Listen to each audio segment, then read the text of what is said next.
So today our topic is equivalent mass concept. ठीक है, last class में आपको याद होगा मैंने आपको बताया था नॉर्मलिटी के बारे में। तो नॉर्मलिटी का क्या फॉर्मूला बताया था, याद करो आप। Wait for a moment. आपको मैंने बताया था normality is equal to number of gram equivalent upon volume in of solution in ml multiply by 1000, ये फॉर्मूला था। और उसके बाद मैंने आपको बताया था number of gram equivalent is equal to होता है given mass upon equivalent mass. अब ये इक्विवेलेंट मास क्या होता है, इस चीज को समझो, ये बहुत इंपॉर्टेंट चीजें हैं जो आपको एग्जाम में बहुत सारा काम आएगा। देखो, इक्विवेलेंट मास किसी सब्सटेंस की ऐसी क्वांटिटी होती है जो अकॉर्डिंग टू द सिचुएशन क्या होती है, चेंज होती है। मींस जो ये मास होता है किसी सब्सटेंस का, ये फिक्स नहीं होता, सिचुएशन के अकॉर्डिंग ये मास क्या होता है, चेंज होता है। लेकिन अगर मैं बात करूं किसी भी सब्सटेंस के मोलर मास की, तो याद रखना हमेशा ये वैल्यू क्या होती है, आपकी फिक्स होती है। लेकिन जो इक्विवेलेंट मास है ये कभी भी फिक्स नहीं होता। कैसे, देखो पहले मैं एक एग्जांपल दे दूं। जैसे मैंने लिख दिया H2SO4 प्लस NaOH, ठीक है, ये आपका बन गया Na2SO4, ठीक है, और साथ में आपका बन गया इस जगह पे H2O। नेक्स्ट मैं रिएक्शन लिख देता हूं H2SO4 प्लस NaOH। इस केस में ये बन गया आपका NaHSO4 प्लस H2O, ठीक है। अब ध्यान से देखो, दोनों सिचुएशन में आपके पास क्या है, H2SO4 है। लेकिन फर्स्ट केस में H2SO4 का अगर कोई इक्विवेलेंट मास पूछे तो आप बताओगे इट इज 49 ग्राम। और सेकेंड केस में अगर आपसे H2SO4 का कोई इक्विवेलेंट मास पूछे तो आप बोलोगे 98 ग्राम। अब क्वेश्चन आता है ये हुआ कैसे, इसके पीछे क्या लॉजिक है। बस मैं आपको ये समझाना चाहता हूं कि इक्विवेलेंट मास जो होता है वो किसी भी सब्सटेंस का फिक्स नहीं होता, वो अकॉर्डिंग टू द सिचुएशन क्या होता है बच्चों, चेंज होता है। इस चीज को ध्यान रखना। अब अगर आपसे कोई पूछे कि इक्विवेलेंट मास का डेफिनेशन क्या है, इस चीज को समझो। इक्विवेलेंट मास का डेफिनेशन क्या है, मैं जो बोल रहा हूं समझो। It is the number of parts, it is the number of parts by mass of the substance, okay, which combine or displace directly or indirectly 1.008 parts by mass of hydrogen or 8 parts by mass of oxygen or 35.5 parts by mass of chlorine or 108 part by mass of silver। समझ में आया क्या बोला? It is the number of parts by mass of any substance which combine directly or displace directly or indirectly, clear, 1.008 parts by mass of hydrogen, 8 parts by mass of oxygen, 35.5 parts by mass of chlorine and 108 parts by mass of silver। अब आपको ये definition रटना नहीं है, relation क्या है वो देखो, जो मेरा मेन लॉजिक है कैसे बनेगा। बस खाली इतना याद रखना, इक्विवेलेंट मास कभी भी फिक्स नहीं होता। अब देखो रिलेशन क्या होता है, पहले ध्यान देना, relation between atomic mass, equivalent mass and valency। क्यों ये चेंज होता है, इस चीज को ध्यान देना, फिर अगर पूछना है तो बता देना। सपोज करो कोई एक क्या बोलते हैं एलिमेंट है X, वो हाइड्रोजन से कंबाइन किया और एक कंपाउंड बनाया XHN, ठीक है। N क्या है, उस कंपाउंड की वैलेंस, उस एलिमेंट की वैलेंसी है। N is the, wait for a moment, valency of the element, ठीक है। बहुत अच्छी बात है, इस चीज को समझना। जैसे फॉर एग्जांपल अगर सोडियम हाइड्रोजन से कंबाइन करता है तो क्या बनता है, NaH। अगर मैं बात करूं कैल्शियम कंबाइन करता है तो क्या बनता है, CH2 बनता है। मींस सोडियम की वैलेंसी यहाँ पे क्या है 1 और यहाँ पे कैल्शियम की वैलेंसी क्या है 2। तो इसी तरह से कोई एक एलिमेंट है, सो XHN, ये एक कंपाउंड बना दिया, ठीक है। अब ध्यान दो क्या होता है, यहाँ देखो, यहाँ पे क्या लिखा है समझना, N parts by mass of hydrogen, ये एन पार्ट है हाइड्रोजन का, देखो। Okay, combine with atomic mass of the element X. देखो अच्छे से, एलिमेंट एक्स, ठीक है। तो वन पार्ट किससे कंबाइन करेगा? One part by mass of hydrogen combine with, क्या लिखोगे जल्दी बता दो? Atomic mass of the element divided by N, यही तो होगा। और याद करो, अभी मैंने बताया था डेफिनेशन में, कितने पार्ट से हाइड्रोजन से कंबाइन होने चाहिए? 1.008 पार्ट से कंबाइन होने चाहिए, मींस ऑलमोस्ट वन पार्ट से। तो ये जो एटॉमिक मास अपॉन एन है, यही आपका क्या है बच्चों? इक्विवेलेंट मास है। तो अगर आपसे कोई पूछे कि इक्विवेलेंट मास का फॉर्मूला क्या होता है, तो याद रखना, equivalent mass is equal to atomic mass upon N. और अगर आपसे कोई पूछे एन क्या है, तो एन क्या होता है? वैलेंसी होता है। ये सबसे वीवीआई है पहला। अब इक्विवेलेंट मास निकालने का डिफरेंट डिफरेंट फॉर्मूला होता है, याद रखना। कैसे होता है? अगर आपसे कोई पूछे किसी भी कंपोनेंट का, किसी भी एलिमेंट का इक्विवेलेंट मास कैसे निकालते हैं किसी भी कंपाउंड में, याद रखना। पहला मेथड है hydrogen displacement method. Hydrogen displacement method. अब देखो, सपोज करो कोई एलिमेंट कंबाइन, हाइड्रोजन से कंबाइन करके एक्सएचएन बनाया, तो इस केस में equivalent mass of the element कैसे निकालेंगे? फॉर्मूला देखो, equivalent mass of element equal to mass of element, याद रखना, गिवन होगा, अपॉन मास, इस पे क्वेश्चन करवाऊंगा आपको समझ में आ जाएगा, मास ऑफ हाइड्रोजन मल्टीप्लाई 1.008। याद रखना इस चीज को, पहला मेथड अगर हाइड्राइड हो। नेक्स्ट अगर ऑक्साइड हो, तो नेक्स्ट मेथड होता है ऑक्साइड फॉर्मेशन मेथड, याद रखना, ऑक्साइड फॉर्मेशन मेथड। सपोज करो कोई एलिमेंट ऑक्सीजन के साथ कंबाइन करके बनाया MON या MXOI, ठीक है। तो इस केस में अगर इक्विवेलेंट मास निकालने पूछे, तो लिखोगे equivalent mass of element is equal to mass of element upon mass of oxygen multiply by 8 लिखना है, ठीक है। Next third one, chloride formation method, ध्यान देना, क्लोराइड फॉर्मेशन मेथड। सपोज करो कोई एलिमेंट जो होता है क्लोरीन के साथ कंबाइन करके बनाया MXCl2, क्लोराइड बनाया, तो इस केस में कैसे निकालेंगे? तो equivalent mass is equal to हो जाएगा, ध्यान रखना, mass of element upon mass of chlorine multiply 35.5। ये 35.5 इक्विवेलेंट मास है क्लोरीन का, ये 8 हाइड्रोजन ऑक्सीजन का इक्विवेलेंट मास है, याद रखना। नेक्स्ट आता है मेटल टू मेटल डिस्प्लेसमेंट। कौन सा मैंने बोला? Metal to metal displacement method, ध्यान देना, metal to metal displacement method. इसके लिए क्या फॉर्मूला होगा? ये आपने पढ़ा होगा इलेक्ट्रोकेमिस्ट्री में, Faraday second law.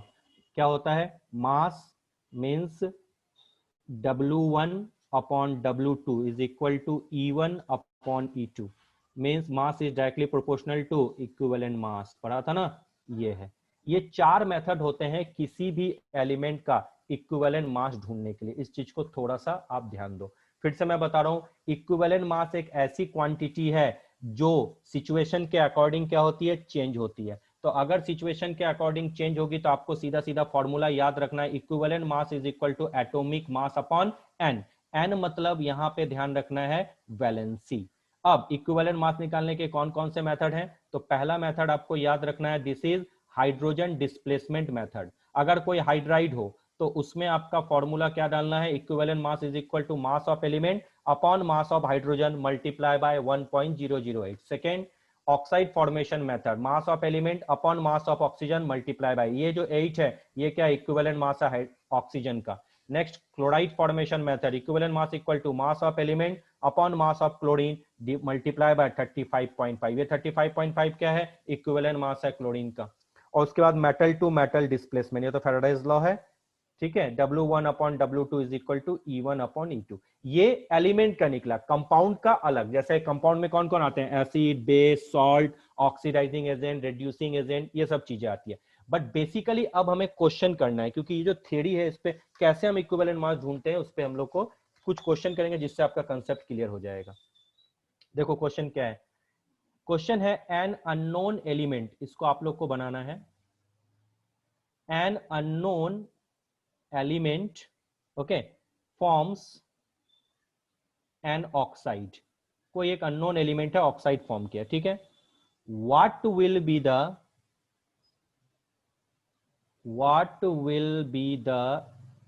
equivalent mass of the element, what will be the equivalent mass of the element if the oxygen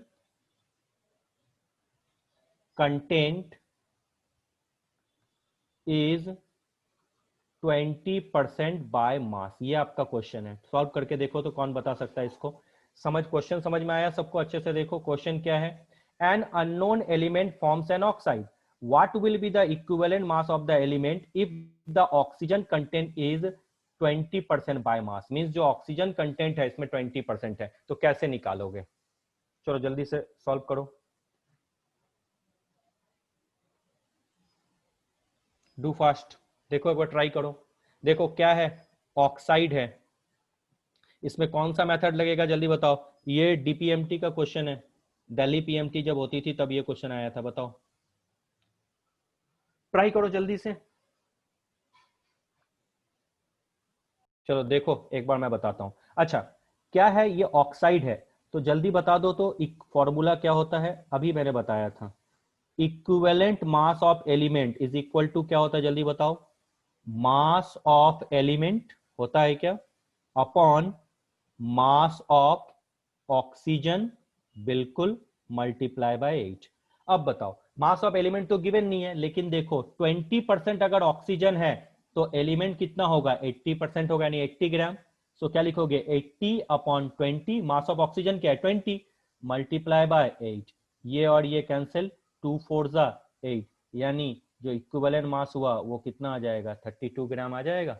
बताओ कितना आसान था। देखो देखो किसको डाउट है पूछो, सबके गलत हो गए। देखो कितना आसान था, क्वेश्चन में पूछा है ऑक्सीजन कितने हैं 20%, तो भाई एलिमेंट का मास कितना होगा 80, क्योंकि टोटल तो 100 ही होता है, तो 80 upon 20 mass of element upon mass of oxygen multiply by 8। देखो ये डीपीएमटी का क्वेश्चन था, +4 आ गया समझ में। चलो नेक्स्ट क्वेश्चन ट्राई करो, ऐसा नहीं है, फिर से क्वेश्चन ट्राई करो। क्वेश्चन अब देखो,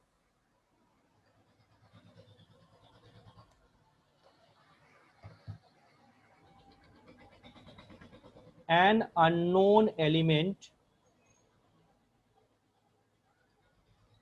unknown element X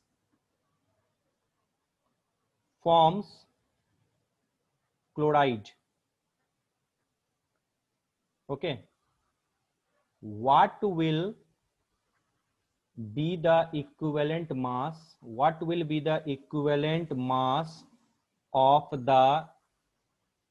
element if the chlorine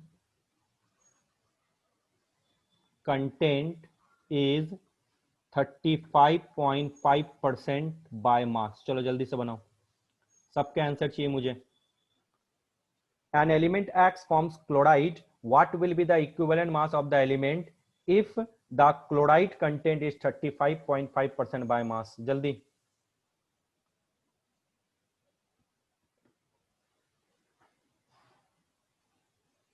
देखो कौन इसका आंसर कर सकता है।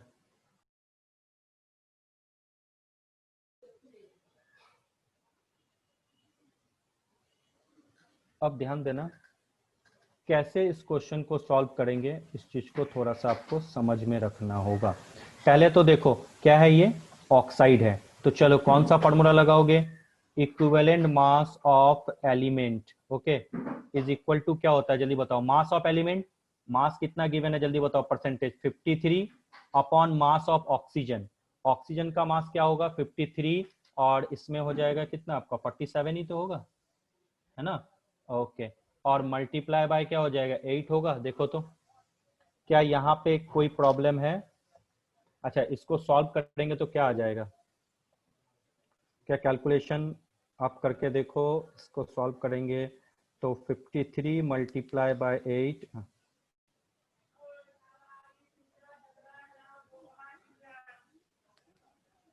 इट इज 9, अराउंड कितनी वैल्यू आ जाएगी 9, यहां तक किसी को डाउट है 9.02 के आसपास।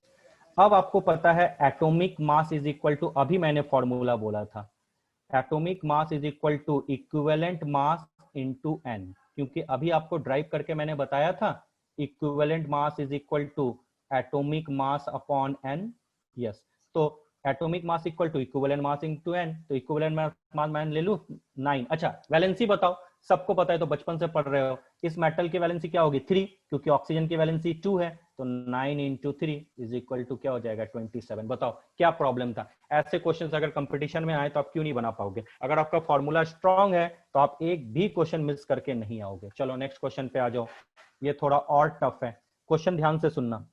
आ मेटल एम, इसमें किसी को डाउट तो नहीं इस क्वेश्चन में? चलो अब ध्यान देना, इसमें सबको बनाना बच्चों, इनएक्टिव मोड पे मत रहो, सारे आंसर करो, सिर्फ मैं 2 या 3 बच्चे ही देख रहा हूं आंसर कर रहे हैं। A metal M of equivalent mass E, समझना, a metal M of equivalent mass E forms an oxide of molecular formula MXOY, ये molecular formula है, ठीक है। The atomic mass of the metal, find out the atomic mass of the metal, जो metal है उसका atomic mass find करो।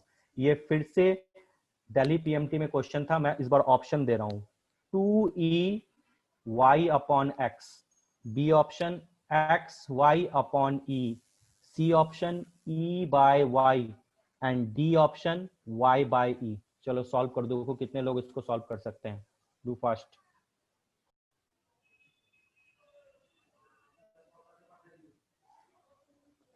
अगर आपको डाउट है you can ask the question, जल्दी पूछो बच्चों।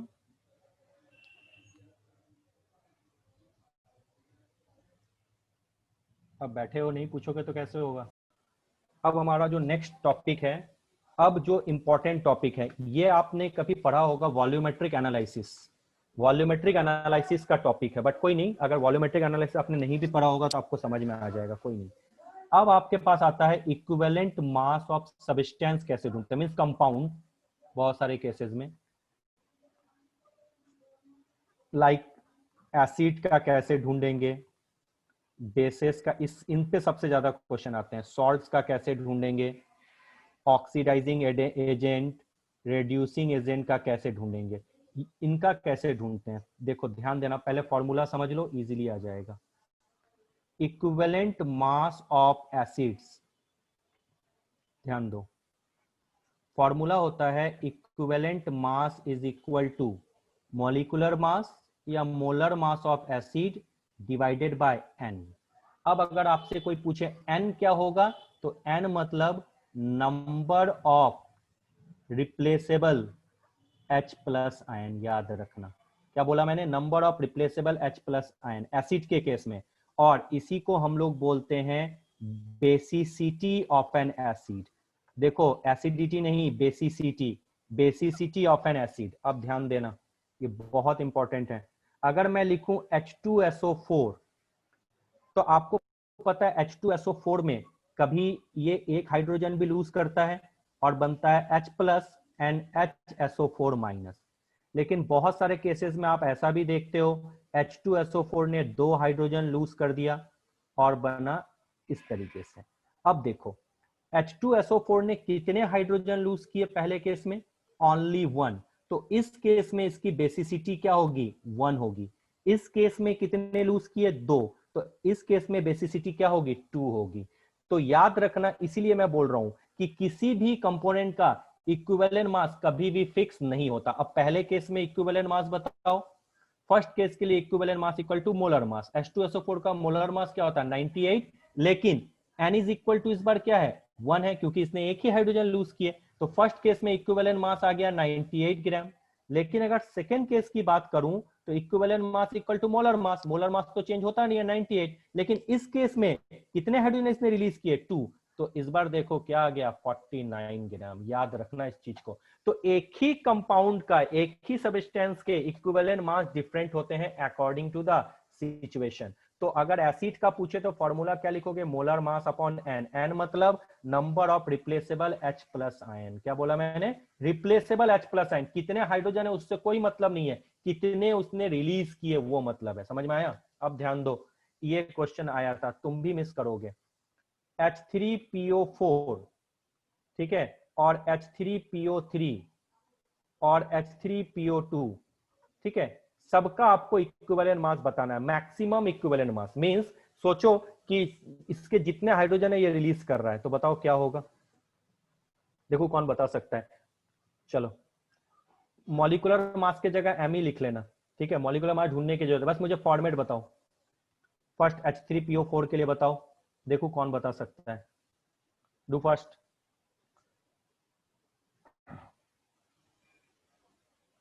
अच्छा चलो हटाओ, इसकी मैक्सिमम बेसिसिटी क्या है ये बता दो।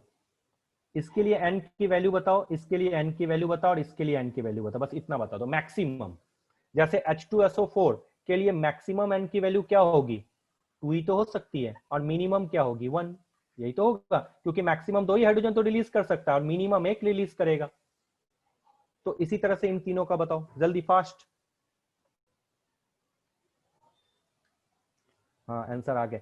जल्दी जल्दी आप लोग को आंसर करना है, फिर क्लास में पढ़ने का मतलब नहीं है। n is equal to 3। अच्छा, फर्स्ट केस में एक आंसर आ गया 3। चलो, उसके बाद सेकेंड केस में n इज इक्वल टू 2 आया है। अच्छा, और थर्ड केस में n इज इक्वल टू, अच्छा, 1 आया है। अच्छा, बहुत अच्छा। तो चले करके देखें क्यों ऐसा हो रहा है, एक बार देखो तो। सबसे पहले देखो स्ट्रक्चर बनाओ। जब मैं H3PO4 का स्ट्रक्चर बोलता हूं तो याद रखना, यहाँ OH, OH और ये OH। और अगर मैं H3PO3 का स्ट्रक्चर बोलता हूं तो याद रखना, OH, यहाँ पे OH और यहाँ पे H। और H3PO2 का स्ट्रक्चर मैं बोलूं यहाँ पे तो OH, H और H। यही तो स्ट्रक्चर हुआ। अब ध्यान दो इस जगह पे थोड़ी सी बातें। कितने रिप्लेसेबल हाइड्रोजन होंगे, those hydrogen which is directly link to oxygen. वही हाइड्रोजन रिप्लेस होंगे जो ऑक्सीजन के साथ लिंक होंगे। मींस यहाँ पे क्या है, पोलैरिटी है। तो मैक्सिमम एन की वैल्यू क्या होगी, 3। लेकिन यहाँ पे देखो कितने हाइड्रोजन ऑक्सीजन के साथ डायरेक्ट लिंक है, ओनली 2। ये हाइड्रोजन तो लिंक नहीं है, इसलिए n की वैल्यू इसकी मैक्सिमम क्या हो जाएगी बच्चों, 2। अब ध्यान दो, इस केस में कितने ऑक्सीजन डायरेक्टली हाइड्रोजन के साथ लिंक है, only 1। n is equal to क्या होगी, 1। तो याद रखना, n मतलब number of replaceable H plus ion, total number of hydrogen नहीं। इस चीज को हमेशा ध्यान रखना, अदरवाइज आप मिस्टेक कर जाओगे। कोई प्रॉब्लम इसमें नहीं। अब आ जाओ next, equivalent mass of base. Equivalent mass of base, तो अगर बेस का इक्विवेलेंट मास पूछे तो याद रखना, equivalent mass is equal to, फिर से क्या बोलोगे, मोलिकुलर मास या molar mass. Molar mass upon N. अब यहाँ पे एन मतलब होता है number of replaceable OH minus ion, और इसी को हम लोग क्या बोलते हैं, एसिडिटी ऑफ अ बेस। ये बेस की एसिडिटी होती है। तो चलो मुझे बता दो, NaOH के लिए एसिडिटी क्या है, N की वैल्यू क्या है, CaOH हॉल ट्वाइस के लिए क्या है, मैक्सिमम, और AlOH हॉल थराइस के लिए क्या है, जल्दी बताओ, जल्दी बताओ, जल्दी बताओ। सारी चीजें मैं आपका क्लियर कर दूंगा, एकदम आराम से आप कर सकते हो। आगे आंसर, अरे वाह, 1 1 1 2, फास्ट करो। इसकी कितने OH हैं, सबको पता है, ये पावरफुल बेस है 1, ये भी है लेकिन थोड़ा कम पावर है इसका, तो 2, ये तो थोड़ा कम पावरफुल है। इसका वैल्यू कितना हो जाएगा, 3। चलो NH4OH का बोलो। NH4OH सब माइल्ड बेस है, तो ये क्या हो जाएगा, n इज इक्वल टू 1। तो ये बेस का हो गया। सबको समझ में आ गया? सबको आ रहा है ना समझ में? बिल्कुल सबको आना चाहिए और सबके आंसर चाहिए मुझे। चलो अब नेक्स्ट आ जाओ। अगर कोई पूछे सब चीज मैं बता रहा हूं, कभी भी इक्विवेलेंट मास जो डर लगता है बच्चों को वो नहीं होगा। इक्विवेलेंट मास ऑफ सॉल्ट, अच्छा सॉल्ट तो आपको पता है एसिड बेस से मिलकर बनते हैं, जैसे NaCl, Na2SO4 जिसमें H और OH ना हो, ठीक है, Al2SO4, हॉल थ्राइस, ये सब क्या है आपके सॉल्ट ही तो है। हाँ चलो, अब सॉल्ट का अगर पूछे तो ध्यान देना, सॉल्ट का थोड़ा सा टफ भी मानो इजी भी मानो, कुछ नहीं। Equivalent mass is equal to, फिर से molar mass of the salt upon n। अच्छा n मतलब यहां पे याद रखना, n is equal to total positive charge और टोटल नेगेटिव चार्ज। क्या बोला मैंने? टोटल पॉजिटिव या टोटल नेगेटिव चार्ज। क्या इसका मतलब है, ध्यान देना एग्जांपल के साथ। अगर मैं बात करूं NaCl, अच्छा NaCl में अगर ब्रेक होता है, कैसे ब्रेक होता है, Na प्लस और Cl माइनस। अब मुझे बताओ Na पे कितने पॉजिटिव चार्ज है, 1, और Cl पे भी 1 है, तो यानी इस जगह पे टोटल पॉजिटिव चार्ज की वैल्यू क्या है, 1, या टोटल नेगेटिव चार्ज की वैल्यू क्या है, 1। तो अगर इसका हमें इक्विवेलेंट मास निकालने पूछे तो equivalent mass equal to molar mass, molar mass क्या होता है 58.5, n की वैल्यू यहां क्या लिखोगे, 1। समझ में आया? अब मैं दूसरा एग्जांपल ले लेता हूं और इजीली समझ में आ जाएगा। अगर मैं बात करूं Na2SO4 की, अच्छा ये बताओ ये ब्रेक कैसे होता है, इसको क्या लिखते हैं, 2Na प्लस और SO4 2 माइनस लिखते हैं। अब n की वैल्यू बताओ, total positive charge 2 into plus, याद रखना जितने पॉजिटिव होंगे उतने नेगेटिव है, टोटल नेगेटिव चार्ज कितने 2, यानी अगर पॉजिटिव लो या नेगेटिव लो, n की वैल्यू 2, तो equivalent mass is equal to क्या लिखोगे, मोलर मास ऑफ Na2SO4 मान लिया m, और n की वैल्यू क्या होगी 2। चलो अब मुझे बताओ AlCl3 का अगर पूछे तो आपको पता है AlCl3 कैसे ब्रेक होगा, Al3 प्लस और 3Cl माइनस। बोलो n की वैल्यू, कितने पॉजिटिव चार्ज है 3, कितने नेगेटिव चार्ज है 3, तो n की वैल्यू क्या हो जाएगी 3। टोटल पॉजिटिव बोला है मैंने, सिर्फ -1 लेके मत आ जाना, 3 इंटू 1, ये तो चार्ज जानते ही आप। तो इस केस में फिर से इक्विवेलेंट मास इक्वल टू क्या होगा, मोलर मास अपॉन 3। इस चीज को आप ध्यान रखना। क्या सॉल्ट का सबको समझ में आ गया? अब क्वेश्चन नंबर 1 ध्यान देना, क्वेश्चन आ रहा है आपसे, क्वेश्चन आपको कैसे सॉल्व करना है ध्यान दो। अब आपको ढूंढना है find out the equivalent mass of H3PO4। Question समझना, find out the equivalent mass of H3PO4 when converted to HPO4 2 minus. H3PO4 जब HPO4 2 माइनस में कन्वर्ट हो जाए किसी भी रिएक्शन में, तब क्या होगा इसका इक्विवेलेंट मास। सेकेंड, H2SO4 जब NaOH के साथ कंबाइन करें तो बना Na2SO4 प्लस H2O। इस केस में H2SO4 का इक्विवेलेंट मास बताओ। सेकेंड, HClO4 का इक्विवेलेंट मास बताओ। फोर्थ केस में AlOH हॉल थ्राइस का इक्विवेलेंट मास बताओ। फिफ्थ केस में NaIO3, ध्यान देना, अच्छा छोड़ो ये नहीं, ये बाद में बताऊंगा, ये अभी थोड़ा बचा हुआ है। बाकी बनाओ जल्दी से, आंसर करो। ये चारों का आंसर आपको करना है, तब आपको मुझे लगेगा कि आपको समझ में आया अच्छे तरीके से। सबके आंसर चाहिए मुझे।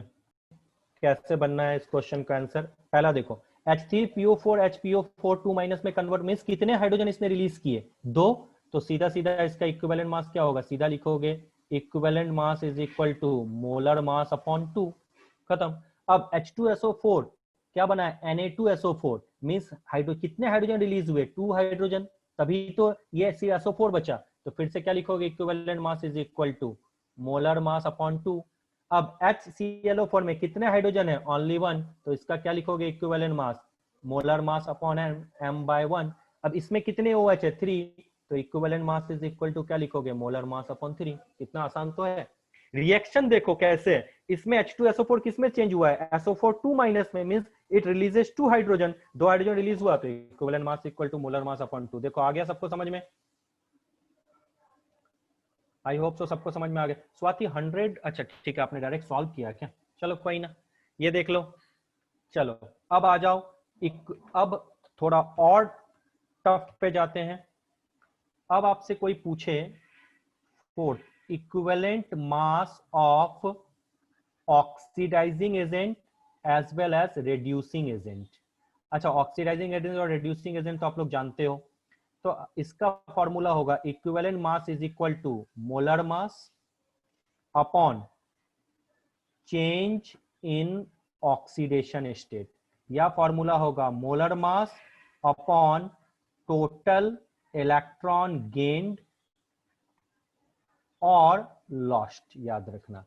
अब अगर कोई पूछे equivalent mass of oxidising agent, तो याद रखना equivalent mass is equal to क्या लिखोगे, molar mass upon oxidising agent का हमेशा याद रखना ऑक्सीडेशन स्टेट क्या होता है, डिक्रीज होता है, तो क्या लिखोगे, डिक्रीज इन ऑक्सीडेशन स्टेट, या molar mass upon gained electron means total electron gain, क्योंकि आपको पता है ऑक्सीडाइजिंग एजेंट क्या करते हैं, इलेक्ट्रॉन गेन करते हैं। और अगर equivalent mass of reducing agent पूछे तो याद रखना equivalent mass is equal to होगा molar mass upon increase in oxidation state, या molar mass upon electron loss, क्योंकि आपको पता है रिड्यूसिंग एजेंट कौन होते हैं, जो इलेक्ट्रॉन लूज करते हैं, और ऑक्सीडाइजिंग एजेंट कौन होते हैं, जो इलेक्ट्रॉन गेन करते हैं। ये सब चीजें आपको पता है, इसमें कोई खास टफ तो है नहीं। अब आपसे कुछ इंपॉर्टेंट ऑक्सीडाइजिंग एजेंट के बारे में पूछे, लाइक K2Cr2O7, KMnO4, ठीक है, H2O2, बहुत सारे हैं, ठीक है। अच्छा, ऑक्सीडाइजिंग एजेंट रिड्यूसिंग एजेंट सबको आता है या नहीं, पहले तो ये बता दो, नहीं आता होगा तो मैं इसको पॉज करके पहले ऑक्सीडाइजिंग और रिड्यूसिंग एजेंट बताता हूँ। यस या नो में जवाब दो जल्दी से, क्या मुझे ऑक्सीडाइजिंग एजेंट और रिड्यूसिंग एजेंट बताना है क्या, या आपको आता है ये छोटी चीजें? अच्छा, तो पहले ऑक्सीडाइजिंग एजेंट और रिड्यूसिंग एजेंट समझ लो। अच्छा, ध्यान देना, एक छोटा सा मैं आपको थोड़ा सा बता देता हूं। अगर मैं लिखूं Fe प्लस CuSO4, ध्यान देना, आपसे बन गया FeSO4 प्लस Cu, ठीक है। चलो कोई नहीं, एक बार मैं थोड़ा समझा देता हूं। अच्छा, आता है क्या? चलो एक बार थोड़ा फिर भी समझ लो, एक बार थोड़ा समझ लो, फिर आपसे आगे बढ़ जाते हैं। अच्छा, यहाँ पे Fe सिंगल है तो ऑक्सीडेशन स्टेट क्या है, 0, और यहाँ FeSO4 बना, इसका ऑक्सीडेशन स्टेट क्या है, +2। 0 से +2 हुआ means increase in oxidation state, तो Fe इस इक्वेशन में क्या है, रिड्यूसिंग एजेंट।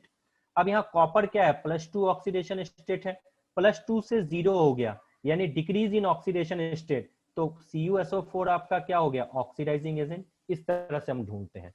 अब देखो K2Cr2O7 में अगर आपसे पूछे कि K2Cr2O7 का अब आपको बताना है इक्विवेलेंट मास, तो देखो मैं पहला आयनिक फॉर्म में लिख देता हूं, Cr2O7 हमेशा याद रखना एसिडिक मीडियम में किसमें चेंज होता है, Cr3+ में, घबराना नहीं है। अब इसको बैलेंस करो, क्रोमियम कितनी टाइम्स है, 2 टाइम्स। अलग अलग मेथड से बताता हूं, यहाँ पे ऑक्सीजन 7 टाइम्स है, तो इस साइड कितने वाटर ऐड करोगे, ये बैलेंसिंग मैं बाद में सिखाऊंगा आपको। और यहाँ पे मैंने लिख दिया 14H+, ठीक है। टोटल चार्ज को बैलेंस करने के लिए यहाँ मुझे 6 इलेक्ट्रॉन चाहिए, देख लो आराम से, 6 यहाँ से 6 गया 8, 6 इलेक्ट्रॉन। अब देखो ये आपका ऑक्सीडाइजिंग एजेंट है, तो अब अगर कोई पूछे ये आपके गिवन होंगे या नहीं भी गिवन होंगे, ये बैलेंसिंग मैं आपको बाद में सिखाऊंगा। इक्विवेलेंट मास ऑफ K2Cr2O7 अगर पूछे तो क्या लिखोगे, molar mass of K2Cr2, molar mass K2Cr2O7, इसका मत ले लेना बच्चों, दिस कम्स फ्रॉम K2Cr2O7, याद रखना, कोई प्रॉब्लम नहीं। अब equivalent mass of K2Cr2O7 molar mass, equivalent mass molar mass K2Cr2O7 का क्या होता है, अराउंड 294 के आसपास होता है, जितना मुझे याद है ना। चलो, अब अपॉन कितने इलेक्ट्रॉन गेन किए, 6, तो क्या लिखोगे, m/6 यानी 294/6। तो फर्स्ट मेथड अगर कोई पूछे ऑक्सीडाइजिंग एजेंट निकालने का, तो याद रखना फर्स्ट मेथड होता है इलेक्ट्रॉन गेन मेथड, जिसमें मैंने दिखा दिया आपको क्या फॉर्मूला होता है। सेकेंड होता है ऑक्सीडेशन नंबर मेथड। अब सपोज करो आपको बैलेंस नहीं आता है करना, और क्वेश्चन में आपके गिवन है Cr2O7 2- कन्वर्ट हो गया Cr3+ में। अब आपसे डायरेक्ट पूछता है बताओ इक्विवेलेंट मास बताओ K2Cr2O7 का, तो पहले तो यहाँ क्रोमियम लगा दो। अच्छा, इस क्रोमियम का ऑक्सीडेशन स्टेट क्या, +6, +6 किसने कन्वर्ट हुआ है, +3, means change in oxidation state कितना हो गया 6 minus 3 that is equal to 3, लेकिन क्रोमियम दोनों साइड में कितने 2 टाइम्स है, तो क्या लिखोगे total change in oxidation state. एक के लिए कितना चेंज है 3, दो के लिए कितना होगा 2 इंटू 3 यानी 6। तो बताओ इक्विवेलेंट मास क्या होगा K2Cr2O7 का, K2Cr2O7 का इक्विवेलेंट मास होगा मोलर मास अपॉन कितने ऑक्सीडेशन स्टेट में चेंज हुआ 6, तो क्या लिखोगे, और मोलर मास होता कितना है 294/6। कोई भी मेथड ले लो चीजें नहीं बदलती। अच्छा एक और मेथड दे दूं, सपोज करो ऐसा इक्वेशन नहीं दिया हुआ है, दूसरा इक्वेशन दिया हुआ है, तो मेथड है अवेलेबल ऑक्सीजन कंसेप्ट। एक क्वेश्चन को बनाने के सब मेथड आपको आने चाहिए। अवेलेबल ऑक्सीजन कंसेप्ट देखो, सपोज करो ये इक्वेशन आपका गिवन है K2Cr2O7 प्लस, इस बार H प्लस के जगह पूरा एसिड दे दिया है इस तरीके से, ठीक है, और आपसे बन गया K2SO4 plus Cr2SO4 whole thrice plus 4H2O और प्लस 3। अब बोलता है बताओ इक्विवेलेंट मास, तो ध्यान देना इस जगह पे अवेलेबल ऑक्सीजन कंसेप्ट, ध्यान देना इक्विवेलेंट मास आपको पता है फॉर्मूला वही होता है, ध्यान से देखना। अब आप क्या करोगे, कितने ऑक्सीजन यहाँ पे आपके रिलीज हुए हैं देखो तो ध्यान से, 3। एक ऑक्सीजन का मास क्या होता है 16, तो 3 का क्या होगा 3 इंटू 16 यानी 48। अब equivalent mass equal to mass of the element, या तो सबस्टेंस, एलिमेंट तो है नहीं, मास ऑफ द सबस्टेंस कितना होता है मोलर मास 294 डिवाइडेड बाय कितने ऑक्सीजन निकले 3, 3 ऑक्सीजन का मास क्या है 48 मल्टीप्लाई बाय ऑक्सीजन का इक्विवेलेंट मास 8, 8 6 48 मींस अगेन देखो 294/6। अच्छा इस पे एक और क्वेश्चन कर लेते हैं ताकि आपका और अच्छे से समझ में आ जाए, ठीक है। अच्छा अब अगर मैं पूछूं MnO4 माइनस, अब आपको जवाब देना है MnO4 माइनस कन्वर्ट हो गया Mn2 प्लस में, ठीक है, तो चलो बताओ इक्विवेलेंट मास क्या होगा, डू फास्ट कर दें तो कैसे बैलेंस करेंगे बताओ, Mn2 प्लस कितने ऑक्सीजन है यहाँ पे 4, तो क्या लिखोगे यहाँ पे 4H2O, इधर कितने ऑक्सीजन हाइड्रोजन लिखोगे 8H प्लस। अब कितने इलेक्ट्रॉन यहाँ पे आएंगे 5 इलेक्ट्रॉन, तो फिर से देख लो equivalent mass is equal to molar mass upon 5। So whatever the situation आपको यहाँ लिखना है चेंज। अच्छा यहाँ पे चेंज इन ऑक्सीजन, यहाँ पे एक ही Mn है, तो +7 किस में चेंज हुआ +2 में, कितने डिक्रीज हुए 5, तो n इज इक्वल टू 5। कोई भी मेथड यूज कर लो, आपको अगर आपका कंसेप्ट अगर सही है तो आप इजीली बना लोगे। चलो अब एक रिड्यूसिंग एजेंट क्या है, कुछ भी हो जाए रिड्यूसिंग हो उससे क्या फर्क पड़ता है। चलो Fe2 प्लस चेंज हुआ है Fe3 प्लस में, चलो एक कंपाउंड है जिसमें Fe2 प्लस चेंज हुआ है Fe3 प्लस में, ठीक है, तो अब आपको बताना है इस रिएक्शन में equivalent mass of that compound. चलो जल्दी आंसर करो, fast, do fast. Next question ध्यान देना,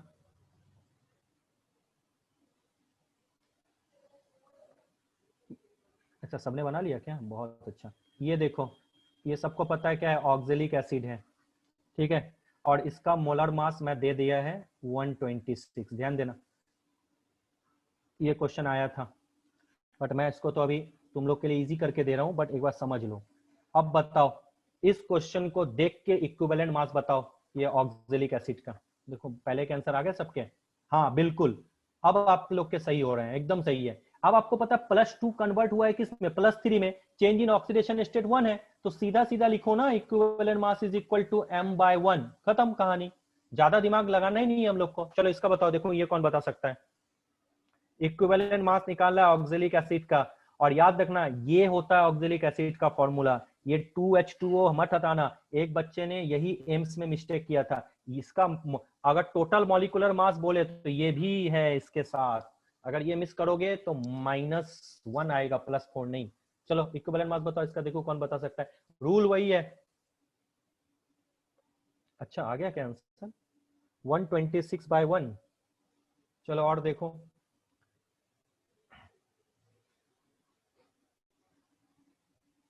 जल्दी, टू फास्ट। विंडो है 3 मिनट्स का, आप कोई भी क्वेश्चन पूछना चाहो तो क्वेश्चन पूछ सकते हो, जिसको जो भी डाउट है वो आप क्वेश्चन पूछ लें।